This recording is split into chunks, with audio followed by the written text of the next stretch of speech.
కడుపు మంట.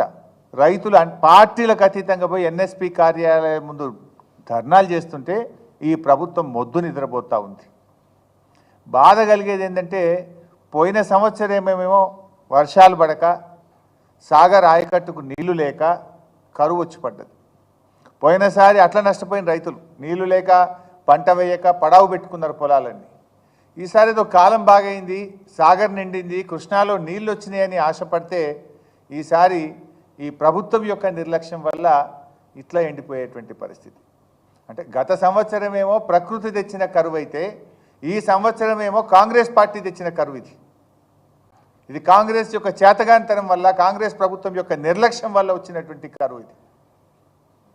ఎట్లా ఉందంటే ఒకవైపు వరదల్లో నష్టం, ఇంకొక వైపు సాగర్ ఆయకట్టుకు నీళ్ళందక పంట నష్టం,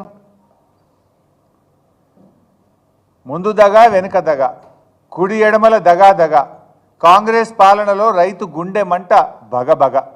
ఇది పరిస్థితి ఈరోజు. అటు ప్రకృతి వైపరీత్యంతో పంటలు నష్టపోయి దుఃఖంలో ఉంటే, ఇంకొక వైపు ఈ ప్రభుత్వం యొక్క చేతగానితనం వల్ల, నిర్లక్ష్యం వల్ల పంటలు ఎండిపోతున్నటువంటి పరిస్థితి.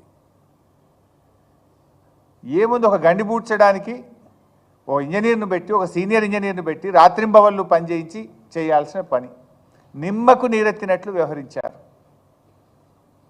ఓ రొటీన్గా, అంటే ఎంత సీరియస్గా తీసుకోవాలి. కింద 2.5 లక్షల ఎకరాల పంట ఉన్నది. ఆంధ్రప్రదేశ్ది కలుపుకుంటే 3.5 లక్షల ఎకరాల పంట, కొన్ని లక్షల మంది రైతుల జీవితాలు. ఎంత సీరియస్గా ప్రభుత్వం తీసుకోవాలి? అంటే మీకు పట్టింపు లేదు, అసలు ఏమాత్రం కూడా పట్టింపు లేదు.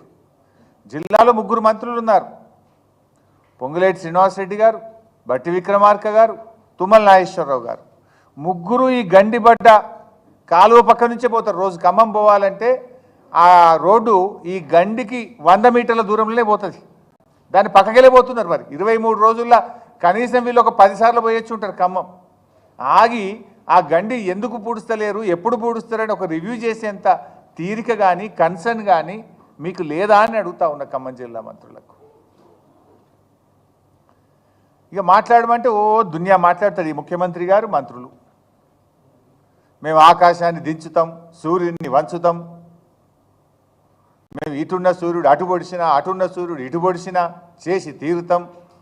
డైలాగులు కొట్టమంటే వీరే డైలాగులు కొడతారు. 22 రోజుల్లో ఒక గండి పూడ్చడం చేత కాదా నీకు? ఇక మాటలు మాట్లాడమంటే ఆకాశాన్ని వంచుతాం, సూర్యుడిని దించుతాం అని మాట్లాడతారు.